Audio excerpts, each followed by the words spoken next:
നിരവധി നാട്ടാനകളെ ഒരിടത്ത് കാണാനാകുന്ന അപൂർവമായിട്ടുള്ളൊരിടമാണ് ഗുരുവായൂരിനടുത്തുള്ള പുന്നത്തൂർ കോട്ട. പേരിൽ കോട്ടയുണ്ടെങ്കിലും കാണുവാൻ ഒരു നാലുകെട്ട്, അതും നാശോന്മുഖമായിക്കൊണ്ടിരിക്കുന്നു. ഗുരുവായൂർ ദേവസ്വത്തിൻ്റെ ആനത്താവളമാണിത്. ഇപ്പോൾ 35 ആനകളുള്ള ഇവിടം അറിയപ്പെടുന്ന മറ്റൊരു പേര് പുന്നത്തൂർ ആനക്കോട്ട എന്നാണ്.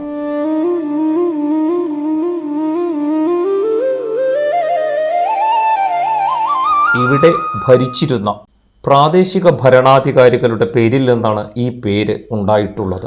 ഗുരുവായൂർ ദേവസ്വം ഏറ്റെടുത്താണ് ഇവിടെ ആനകൾക്ക് താവളം ഒരുക്കിയത്. ഗുരുവായൂരപ്പന് വഴിപാടായി സമർപ്പിക്കുന്ന ആനകളെ പരിപാലിക്കുന്നതിനാണ് ഈ സംവിധാനം നിലവിൽ വന്നത്. 1975 ജൂൺ 25 ഇവിടെ ആനത്താവളമായി മാറിയപ്പോൾ ദേവസ്വത്തിന് 26 ആനകളാണ് ഉണ്ടായിരുന്നത്. ഗുരുവായൂർ കേശവന്റെ നേതൃത്വത്തിൽ 20 ആനകൾ ഘോഷയാത്രയായിട്ടാണ് ഇവിടേക്ക് എത്തിയത്. ഒരു സമയത്ത് 66 ആനകൾ വരെ ഉണ്ടായിരുന്നു. ആനകളെ വഴിപാടായി സ്വീകരിക്കാതെ പ്രതീകാത്മകമായി നടക്കിരുത്തുന്ന ചടങ്ങ് ആരംഭിച്ചതോടെ ആനകളുടെ എണ്ണത്തിലും കുറവ് വന്നു. 10 ഏക്കറിലധികം വ്യാപിച്ചു കിടക്കുന്ന സ്ഥലമാണ് ആനത്താവളത്തിനുള്ളത്. എല്ലാ ആനകളെയും തളച്ചിരിക്കുന്ന സ്ഥലം ചുറ്റി നടന്ന് കാണാൻ അധിക സമയം ആവശ്യമില്ല താനും. ആനകൾ കളിക്കുന്നതും കുളിക്കുന്നതുമെല്ലാം നമുക്കിവിടെ കാണാൻ സാധിക്കും. മദപ്പാടിലുള്ള ആനകളെ ദൂരെ നിന്നും കാണാനാകും. പച്ചപ്പ് നിറഞ്ഞതും ചൂട് കുറഞ്ഞതുമായ ഒരു അന്തരീക്ഷം ആണിവിടെയുള്ളത്. കെട്ടുതറികളിലുള്ള ആനകളും പേരാലടക്കമുള്ള വലിയ മരങ്ങളും കണ്ണുകൾക്ക് ഇമ്പമുള്ള കാഴ്ചയും ഒരുക്കുന്നുണ്ട്.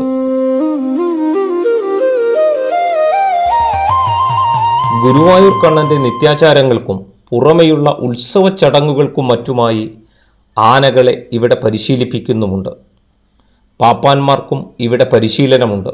ആനസവാരിയും മറ്റുമില്ലാതെ തന്നെ കുട്ടികൾക്കും ആനപ്രേമികൾക്കും അതീവ രസകരമായിട്ടുള്ള കാഴ്ചകളാണ് നൽകുന്നത്. അതിനാൽ തന്നെ വിനോദസഞ്ചാരികൾക്കും ഇവിടം പ്രിയമാണ്. ഗുരുവായൂരപ്പൻ്റെ പ്രിയപ്പെട്ട ആനകൾ ഉള്ളതിനാൽ ഗുരുവായൂർ ക്ഷേത്ര ദർശനം നടത്തുന്ന ഭക്തരും ഇവിടെ എത്തിയാണ് സാധാരണയായി മടങ്ങിപ്പോകാറുള്ളത്. ഒരു വിനോദസഞ്ചാര കേന്ദ്രമായി വർത്തിക്കുമ്പോഴും ആനകളുടെ പരിചരണത്തെയും കേരളീയ സംസ്കാരത്തിൽ അവയുടെ പ്രാധാന്യത്തെയും മനസ്സിലാക്കി നൽകുവാനും ഇവിടുത്തെ സന്ദർശനം ഉപകരിക്കുന്നുണ്ട്.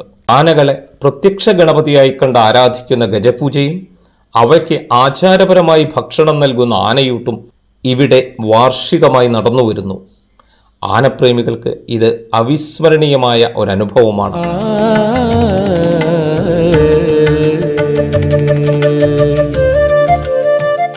പുന്നത്തൂർ രാജാവിൻ്റെതായിരുന്ന നാലുകെട്ടിൻ്റെ ചുറ്റും ഉള്ള വഴിയിലൂടെ നടന്നാണ് ആനകളെ കാണുവാൻ സാധിക്കുന്നത്. ഈ നാലുകെട്ടിനടുത്തായി ഒരു ശിവക്ഷേത്രവും ഒരു ഭഗവതി ക്ഷേത്രവും ഉണ്ട്. ആനനീരാട്ടിനുള്ള കുളവും ആനകൾക്കുള്ള ചികിത്സാ സൗകര്യവും ഈ ആനക്കോട്ടയുടെ അകത്ത് തന്നെ ഒരുക്കിയിട്ടുണ്ട്. ഗുരുവായൂർ ക്ഷേത്രത്തിൽ നിന്നും ഏകദേശം 3 കിലോമീറ്റർ അകലെയാണ് ഈ സ്ഥലം. അമ്മിയൂർ ജംഗ്ഷനിൽ നിന്നും ഇവിടേക്ക് എളുപ്പം എത്താവുന്നതുമാണ്. ഗുരുവായൂരപ്പൻ്റെ പ്രിയപ്പെട്ട കേശവനാന ഇവിടുത്തെ അന്തേവാസിയായിരുന്നു. കാരുണ്യക്കടലാം കാമന കണ്ണന്റെ കാൽക്കൽ വീണു വണങ്ങി. ആനകൾക്ക് ചികിത്സ നിശ്ചയിക്കുവാനായി പ്രമുഖ ആന ചികിത്സകർ അടങ്ങുന്ന വിദഗ്ധ സമിതിയും പ്രവർത്തിക്കുന്നുണ്ട്. ആനകളുടെ തൂക്കം നോക്കുന്ന വെയ് ബ്രിഡ്ജ് സംവിധാനവും ഇവിടെ കാണാനാകും. കർക്കടക മാസത്തിൽ ആനകൾക്ക് സുഖചികിത്സയും പതിവാണ്. തേച്ചുകുളിയും മൃഷ്ടാന്ന ഭോജനവും ച്യവനപ്രാശമടക്കമുള്ള ആയുർവേദ മരുന്നുകളും ഈ സമയത്ത് നൽകാറുണ്ട്. പനമ്പട്ടയും പുല്ലും വാഴപ്പിണ്ടിയുമൊക്കെ ആനകൾക്ക് ഭക്ഷണമായി നൽകി വരുന്നു. മദപ്പാടുള്ള ആനകൾക്കും രോഗികളായ ആനകൾക്കും പനമ്പട്ടയും മറ്റും കെട്ടുതറികളിൽ എത്തിച്ചു കൊടുക്കുന്നത് ആരോഗ്യമുള്ള ആനകളെ കൊണ്ടാണ്. പ്രായാധിക്യമുള്ള ആനകൾക്ക് ചോറും അവിലും, രോഗമുള്ളവയ്ക്ക് മുതിര പുഴുങ്ങിയതും ആയുർവേദ മരുന്നുകളും നൽകാറുണ്ട്. വിശാലവും നന്നായി പരിപാലിക്കപ്പെടുന്നതുമായുള്ള ഈ പ്രദേശം ആനകൾക്ക് പ്രകൃതിദത്തവും സുഖകരവുമായ അന്തരീക്ഷം പ്രദാനം ചെയ്യുന്നുവെന്നത് തർക്കരഹിതമാണ്.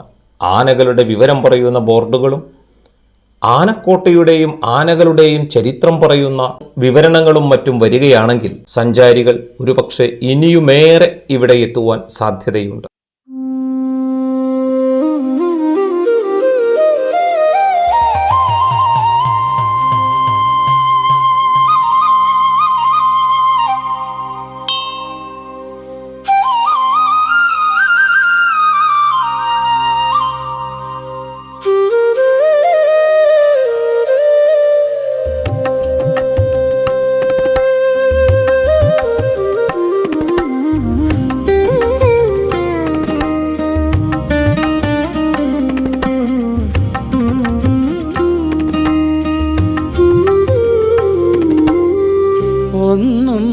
പറയുവാൻ വയ്യൻ്റെ കണ്ണ കണ്ണുനീരുതിരും വേളയിതിൽ ആരും കാണാതെ കാത്തൊരവിൽ പൊതി നെഞ്ചിലെ ഭാരവുമായി നൽകുന്നു ഞാൻ നെഞ്ചിലെ ഭാരവുമായി നൽകുന്നു ഞാൻ ഒന്നും പറയുവാൻ വയ്യൻ്റെ കണ്ണ കണ്ണുനീരുതിരും വേളയിതിൽ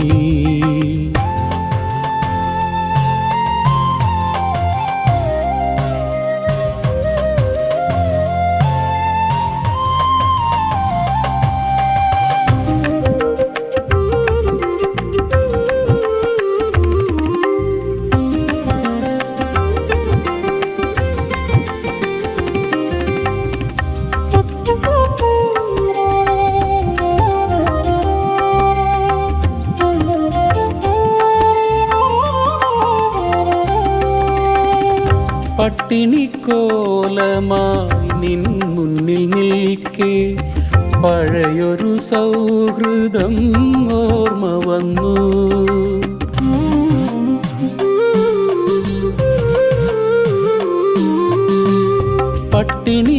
പട്ടിണിക്കോലമായി നിൻ മുന്നിൽ നിൽക്കെ പഴയൊരു സൗഹൃദം ഓർമ്മ വന്നു ഒന്നു വിളിക്കാനും ത്രാണിയില്ലാതെ ഞാൻ നിൻ മുന്നിൽ കേണു തളർന്നു നിന്നു പഴയൊരു സ്നേഹത്തിൻ ഓർമ്മതൻ തണലിൽ ഒരു മുളം കാറ്റായി തേങ്ങി നിന്നു ഒന്നും പറയുവാൻ വയ്യൻ്റെ കണ്ണ കണ്ണുനീരുതിരും വേളയിതിൽ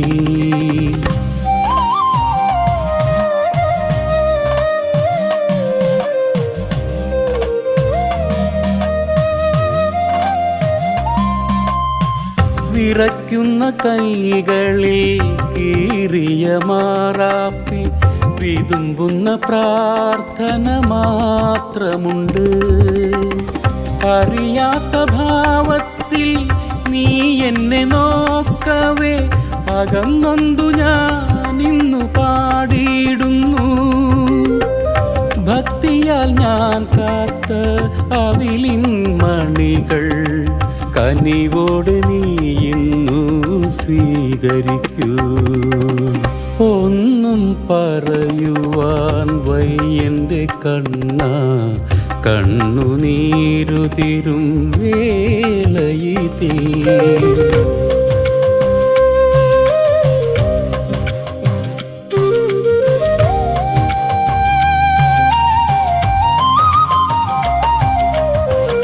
മക്കൾ കരയുന്നതൊന്നോർത്തു പോയാൽ നെഞ്ചിൽ കനലെരിയുന്നു കണ്ണ നാണം മറയ്ക്കാൻ ഗതിയറ്റ കോലമായി നാഥാനിൻ തിരുമുൻപിൽ നിൽക്കുന്നു ഞാൻ നീ തന്നതല്ലാതെ എന്തുണ്ട് ബാക്കി നീ തന്നെ ശരണം ഭഗവാനേ ഒന്നും പറയുവാൻ വയ്യൻ്റെ കണ്ണ കണ്ണുനീരുതിരും വേളയിതിൽ ആരും കാണാതെ കാത്തൊരവിൽ പൊതി നെഞ്ചിലെ ഭാരവുമായി നൽകുന്നു ഞാൻ നെഞ്ചിലെ ഭാരവുമായി നൽകുന്നു ഞാൻ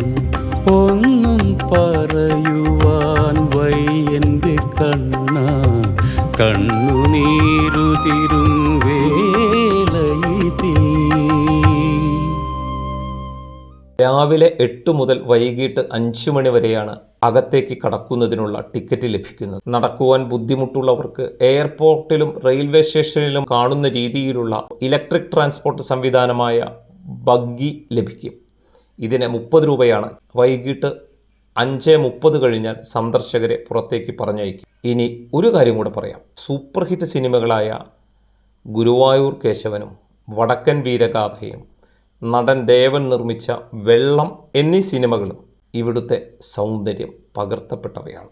മാറോടു ചേർത്തു മാധവനന്നു തൻ മാനസമിത്രത്തെ മെല്ലെ മായാപ്രപഞ്ചത്തിൻ മാറ്റൊലി കേൾക്കും മായ കണ്ണൻ ചിരിച്ചു.